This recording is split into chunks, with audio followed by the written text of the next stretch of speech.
Hello दोस्तों, आज जो हमारा टॉपिक है डिस्कशन का वो है फोरेंसिक अकाउंटिंग। आज की इस वीडियो में, आज की इस लेक्चर में मैं आपके साथ डिस्कस करूंगा फोरेंसिक अकाउंटिंग क्या होता है। चलिए स्टार्ट कर लेते हैं। Forensic accounting is growing rapidly, काफ़ी तेज़ी से बढ़ रहा है ये ड्यू टू फ्रॉड। फ्रॉड हो रहे हैं, इसकी वजह से फोरेंसिक अकाउंटिंग काफ़ी तेज़ी से बढ़ रहा है। और जो वाइट कॉलर क्रिमिनल एक्टिविटीज़ होती है, मतलब ऐसी क्रिमिनल एक्टिविटी जहाँ पर फाइनेंस नेचर की होती है, जहाँ पे फाइनेंशियल क्राइम होता है, उनको बोलते हैं white collar criminal activities.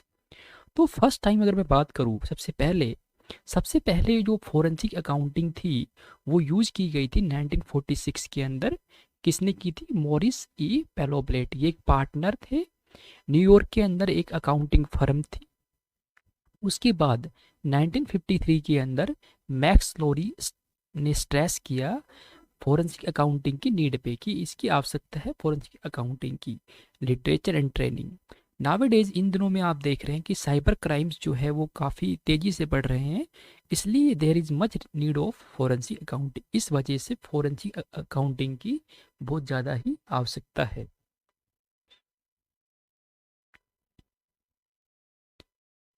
USA के अंदर Enron an energy company, Enron नाम की एक एनर्जी कंपनी, जिसने फेस किया था एक मेजर डिजास्टर। किस फॉर्म में? एक लार्जेस्ट बैंक्रप्सी हुई थी उसके अंदर।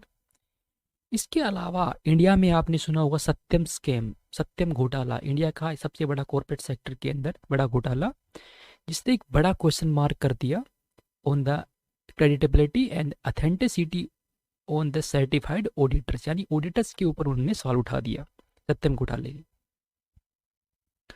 नॉर्मली अगर मैं बात करूँ तो अकाउंटेंट्स जो होते हैं वो एक्ट करते हैं लाइक ए वॉच डॉग। मतलब जैसे आप घर में देखते हो कि वो जो डॉग होते हैं घर की रखवाली करते हैं, ऐसे जो अकाउंटेंट है वो एक तरह वॉच डॉग की तरह काम करते हैं। बट जो फोरेंसिक अकाउंटेंट होते हैं must be A blood hound. वो क्या होने चाहिए? ब्लड हाउंड होने चाहिए। मतलब ब्लड हाउंड का मतलब होता है ऐसे डॉग, मतलब दिखने में काफ़ी लंबे लंबे होते हैं, आप मूवी वगैरह में देखते हो, जिनकी सेंस ऑफ स्मेल, मतलब एक ट्रैकिंग में जिनका यूज किया जाता है, खोजी कुत्ता जिसको बोलते हैं, एक ब्लड हाउंड की तरह होना चाहिए फोरेंसिक अकाउंटेंट जो होता है।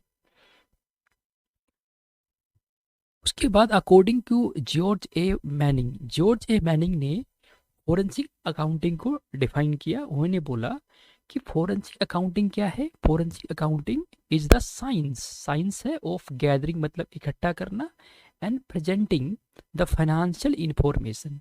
तो जॉर्ज ए मैनिंग ने बताया कि जो फोरेंसिक अकाउंटिंग है वो एक साइंस है गैदर करने का, प्रेजेंट करने का फाइनेंशियल इंफॉर्मेशन को इस तरीके से, इस फॉर्म में, जिससे कि वो एक्सेप्ट किया जाए किसके द्वारा? जूरिस्प्रूडेंस, मतलब जो लीगल सिस्टम होता है वो उसको आसानी से एक्सेप्ट कर ले against the perpetrators of economic crimes. जो इकोनॉमिक क्राइम्स होते हैं उनके अगेंस्ट में लीगल सिस्टम में जो आसानी से एक्सेप्ट की जा सके फाइनेंशियल इंफॉर्मेशन को इस तरीके से प्रेजेंट किया जाएगा। और सिंपली अगर मैं एक्सप्लेन करूँ कि फोरेंसिक अकाउंटिंग क्या होता है, तो अगर अकाउंटिंग में हम ऐड कर दे ऑडिटिंग और उसमें ऐड कर देते हैं हम investigating skills, accounting plus auditing plus investigating skills, ये बन जाएगा फोरेंसिक अकाउंटिंग। तो forensic accounting which focus on detecting, detect करता है और प्रिवेंट करता है अकाउंटिंग फ्रॉड्स को। तो फोरेंसिक अकाउंटिंग जो है वो एक अकाउंटिंग है जो यूज़ किया जाता है लीगल पर्पज़ के लिए हर जगह, भले ही वो स्टॉक मार्केट हो, स्टॉक मार्केट का फ्रॉड हो, या कोई बैंक फ्रॉड हो, या कोई साइबर फ्रॉड हो, फोरेंसिक अकाउंटिंग की रिक्वायरमेंट होती है, वहाँ पर ज़रूरत होती है। तो इम्पोर्टेंट है, ये एक इम्पोर्टेंट टूल है जिससे डिटेक्ट किया जाता है, इन्वेस्टिगेट किया जाता है और प्रिवेंट किया जाता है फ्रॉड्स को रोकना, उनको इन्वेस्टिगेट करना, डिटेक्ट करना में फोरेंसिक अकाउंटिंग का यूज होता है। इंडिया के अंदर एक सीरियस फ्रॉड इन्वेस्टिगेशंस ऑफिस जो है वो फॉर्म हुआ, जिसको हम बोलते हैं SFIO, serious fraud investigation office.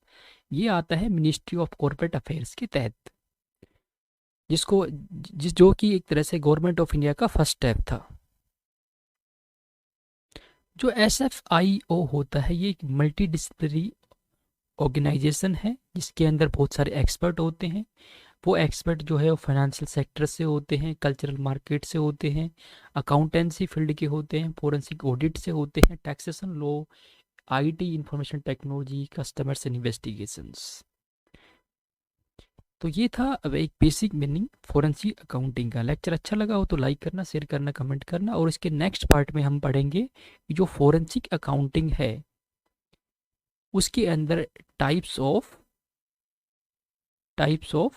Frauds कितने तरह के हैं, इंडिया के अंदर कौन कौन से फ्रॉड्स हुए फाइनेंशियल सेक्टर के अंदर, और जो फिनेंशियल ये जो फोरेंसिक अकाउंटिंग है इसका क्या यूज़ है, ये सब